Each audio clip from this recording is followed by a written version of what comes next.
Magandang araw po sa inyong lahat. Ngayong araw na linggo, 21st Sunday in the ordinary time. Napakahalaga po yung mga tanong ng ating Panginoon sa Ebanghelyo. Si Jesus ay nagtanong sa kanyang mga alagad, "Who do people say the Son of Man is?" So sinagot ng mga alagad ang ating Panginoon ayon sa kanilang narinig kung sino si Jesus. Ayon sa kanilang narinig, si Jesus ay si Juan Bautista o sa Juan Magbibinyag. O others say that he is Elijah. Ang tanong ito ay nababase lamang sa kanilang naririnig o the knowledge pertaining to knowledge who Jesus is. Marahil sa buhay natin, kung tayo tatanungin, sino si Jesus para sa inyo ay sinarinig. So many people would refer to what they learn through the catechism or from books, or especially for those who had the opportunity to study religious studies or theology. Of course, they have really a rich knowledge about what they can say who Jesus is. So in the head level, we can offer a lot of answers with regards to this question, who Jesus is. But the second question is addressed to the disciples of Jesus. And for you, who the Son of Man is? Who do you say the Son of Man is? Ang mga alagad ng Panginoon ay maraming mga opportunities na kung saan kasama-sama nila si Jesus. Christ is not asking on the head level yung kanilang knowledge patungkol kay Jesus.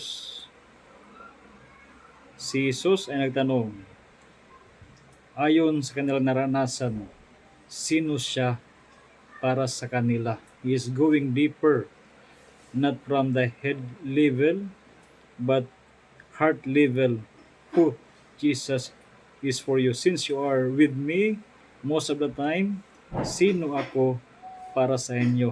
Napakalaga po mga kapatid ang katanungan ito. Hindi basihan sa buhay natin ang marami tayong nalalaman. Dapat ay napakahalaga na wag na tayo manatili from the knowledge of who Jesus is, but let us go deeper with regards to knowing who is Jesus is. Napakahalaga na mayroon tayong karanasan sino si Jesus para sa buhay natin, sapagkat ang kalidad ng pamumuhay bilang isang Kristiyano ay nagsisimula sa isang malalim na karanasan patungkol sa Panginoon sa buhay mo. Kung ikaw ay salat o kaya very poor with regards to experience of Jesus, of course, what we can expect is also very poor living of your being a Christian, no? Mababo lamang, di ba? Napakababaw ng kalidad ng pamumuhay bilang isang Kristiyano. Kaya wag tayo maging kontento, no? Having all the knowledge who Jesus is, no, from good professors, from good teachers, or from knowing from books, but rather let us do our best to have a deeper experience who Jesus is, sapagkat sa malalim na karanasan ng ating Panginoon ay nagsimula ang kalidad, no, magandang kalidad, good quality of Christian living. So God bless you all, and the Lord may protect you and pour out blessings upon you and your family.